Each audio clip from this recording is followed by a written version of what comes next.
जय हिंद दोस्तों। आज हम लोग देखेंगे भारतीय संविधान से बनने वाले महत्वपूर्ण प्रश्नों के बारे में। तो सबसे पहला क्वेश्चन देखते हैं।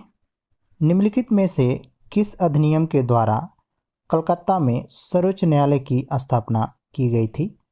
ऑप्शन है regulating act 1773, Pitt's India act 1784, charter act 1813, charter act 1833।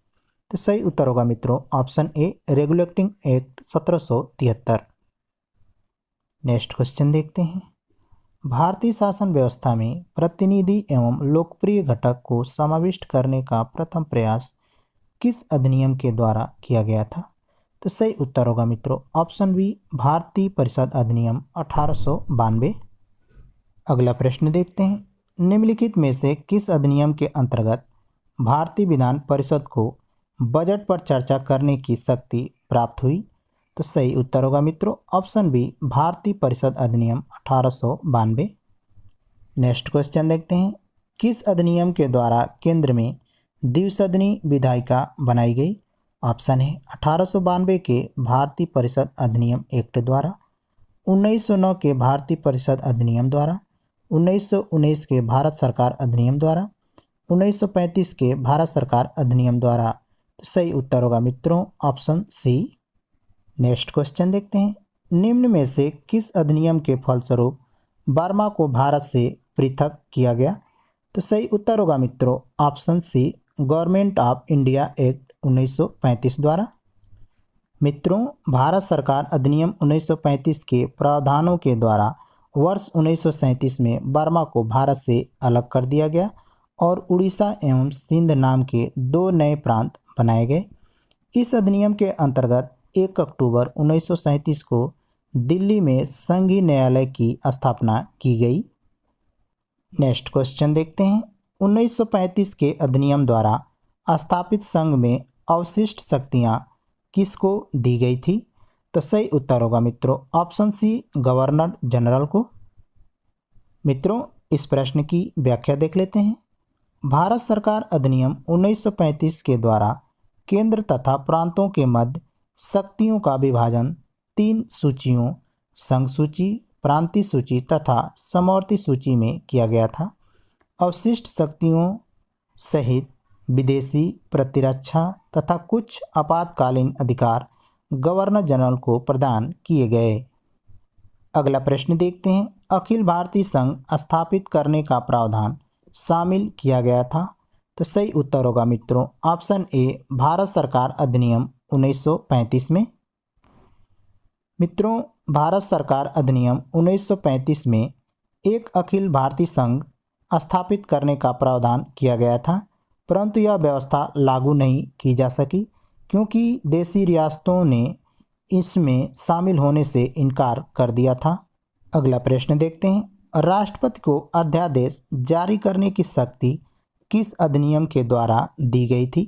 तो सही उत्तर होगा मित्रों ऑप्शन बी भारत सरकार अधिनियम 1935 द्वारा। मित्रों, भारतीय संविधान में राष्ट्रपति द्वारा अध्यादेश निर्गत करने की शक्ति भारत सरकार अधिनियम 1935 की धारा 42 से प्रेरित है।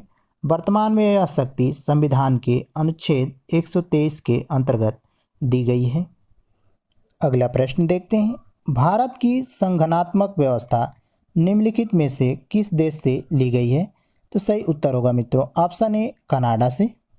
नेक्स्ट क्वेश्चन देखते हैं। भारतीय संविधान में निहित मौलिक अधिकारों की अवधारणा किस देश के संविधान से ग्रहण की गई है? तो सही उत्तर होगा मित्रों ऑप्शन सी संयुक्त राज्य अमेरिका। मित्रों, भारतीय संविधान में मौलिक अधिकारों का विचार अमेरिका संविधान से लिया गया है। भारतीय संविधान के भाग 3 में निहित मूल अधिकार अमेरिका के अधिकार पत्र के समान है। इन अधिकारों को प्राकृतिक और अपरिहार्य अधिकार भी कहा जाता है। अगला प्रश्न देखते हैं। डॉक्टर भीमराव अंबेडकर का संविधान सभा में निर्वाचन हुआ था? तो सही उत्तर होगा मित्रों ऑप्शन ए पश्चिम बंगाल से। मित्रों, संविधान सभा के प्रारंभिक चुनाव 1946 में डॉक्टर भीमराव अंबेडकर का निर्वाचन अविभाजित भारत के बंगाल प्रांत के पूर्वी भाग से हुआ था।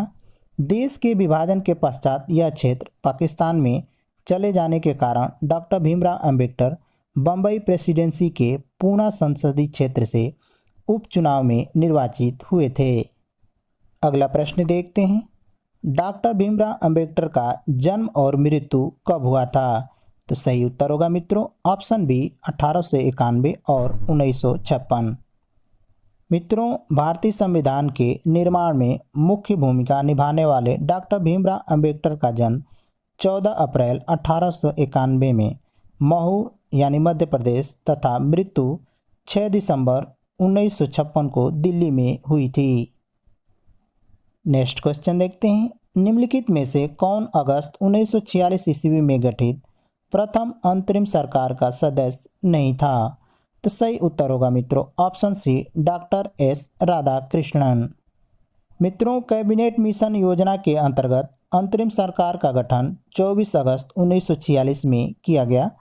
अंतरिम सरकार के सदस्यों में पंडित जवाहरलाल नेहरू, डॉक्टर राजेंद्र प्रसाद, सरदार वल्लभ भाई पटेल, सी राजागोपालाचारी तथा जगजीवन राम आदि सदस्य शामिल थे, लेकिन डॉक्टर एस राधाकृष्णन अंतरिम सरकार के सदस्य नहीं थे, बल्कि वे स्वतंत्र भारत के पहले उपराष्ट्रपति चुने गए। अगला प्रश्न देखते हैं, भारत की संविधान सभा का प्रथम अधिवेशन कब प्रारंभ हुआ था? तो सही उत्तर है ऑप्शन बी 9 दिसंबर 1946 को। मित्रों, भारतीय संविधान सभा की पहली बैठक 9 दिसंबर 1946 को हुई थी, जिसका अस्थायी अध्यक्ष डॉक्टर सच्चिदानंद सिन्हा को बनाया गया था। संविधान सभा की पहली बैठक में मुस्लिम लीग शामिल नहीं हुई, अतः बैठक में 389 सदस्यों में से केवल 211 सदस्यों ने ही भाग लिया। 11 दिसंबर 1946 को संविधान सभा ने डॉक्टर राजेंद्र प्रसाद को निर्विरोध संविधान सभा के अस्थायी अध्यक्ष के रूप में निर्वाचित किया। अगला प्रश्न देखते हैं, संविधान सभा के समक्ष संविधान की प्रस्तावना किसने प्रस्तुत की? तो सही उत्तर होगा ऑप्शन ए पंडित जवाहरलाल नेहरू। मित्रों, संविधान सभा की तीसरी बैठक 13 दिसंबर 1946 को हुई। इस दिन पंडित जवाहरलाल नेहरू द्वारा संविधान सभा के समक्ष संविधान की प्रस्तावना या उद्देशिका का प्रस्ताव प्रस्तुत किया गया। इस उद्देश्य प्रस्ताव के प्रारूप में भारत के भावी प्रभुसत्ता संपन्न लोकतांत्रिक गणराज्य की रूपरेखा प्रस्तुत की गई थी। इस प्रस्ताव में एक संघीय राज्य व्यवस्था की परिकल्पना की गई थी, जिससे सभी लोगों के लिए सामाजिक, आर्थिक एवं राजनीतिक न्याय आदि सुनिश्चित हो सके। इस प्रस्तावना को संविधान सभा द्वारा 22 जनवरी 1947 को स्वीकार किया गया। अगला प्रश्न देखते हैं, भारतीय संविधान के निर्माण हेतु भारतीय संविधान सभा के कुल कितने अधिवेशन आयोजित किए गए थे? तो सही उत्तर होगा ऑप्शन सी 11। मित्रों, भारतीय संविधान के निर्माण में संविधान सभा को 2 वर्ष 11 माह और 18 दिन का समय लगा था और इस दौरान इसके कुल 11 अधिवेशन यानी कुल अवधि देखें तो 165 दिन लगे थे। संविधान निर्माण पर कुल खर्च 64 लाख रुपए हुए थे। अगला प्रश्न देखते हैं, संविधान सभा के सदस्यों का निर्वाचन कैसे हुआ था? तो सही उत्तर होगा ऑप्शन डी प्रांतीय विधानसभा के सदस्यों द्वारा। मित्रों, संविधान सभा के सदस्यों का निर्वाचन प्रांतीय विधानसभा के सदस्यों द्वारा अप्रत्यक्ष निर्वाचन पद्धति के आधार पर हुआ था। सामान्यतः 10 लाख की जनसंख्या पर एक प्रतिनिधि संविधान सभा के लिए चुना गया तथा स्थानों का आवंटन प्रत्येक प्रांत में उनकी जनसंख्या के आधार पर किया गया। अगला प्रश्न है, संविधान सभा के कानूनी सलाहकार कौन थे? तो सही उत्तर होगा ऑप्शन सी BN राव। मित्रों, संविधान सभा के कानूनी सलाहकार के रूप में BN राव को नियुक्त किया गया। बाद में इन्होंने संयुक्त राष्ट्र सुरक्षा परिषद में वर्ष 1950 ईस्वी से वर्ष 1952 तक भारत का प्रतिनिधित्व भी किया। अगला प्रश्न देखते हैं, निम्नलिखित में से कौन भारतीय संविधान की प्रारूप समिति के सदस्य थे? तो सही उत्तर होगा मित्रों ऑप्शन सी 1 और 3। मित्रों संविधान सभा की प्रारूप समिति का गठन 29 अगस्त 1947 को हुआ था। इस समिति के अध्यक्ष डॉक्टर भीमराव अंबेडकर थे तथा इनके अतिरिक्त इस समिति में 6 अन्य सदस्य भी शामिल थे, जो इस प्रकार हैं: एन गोपाल स्वामी अयंगर, के एम मुंशी, अलादी कृष्ण स्वामी अय्यर, सैयद मोहम्मद सादउल्ला, बी एल मित्र। इन्होंने स्वास्थ्य कारणों से त्यागपत्र दिया था। तत्पश्चात एन माधवराव ने पद संभाला। डीपी खेतान, इनकी मृत्यु के पश्चात इनका पद टीटी कृष्णमाचारी ने संभाला। अगला प्रश्न देखते हैं। भारतीय संविधान को 26 नवंबर 1949 को किसके द्वारा अधिनियमित किया गया था? तो सही उत्तर होगा ऑप्शन ए संविधान सभा द्वारा। मित्रों भारतीय संविधान का प्रारूप 26 नवंबर 1949 को तैयार हुआ, जिसे संविधान सभा के सदस्यों द्वारा 26 नवंबर 1949 को अंगीकृत, अधिनियमित और आत्मार्पित किया गया।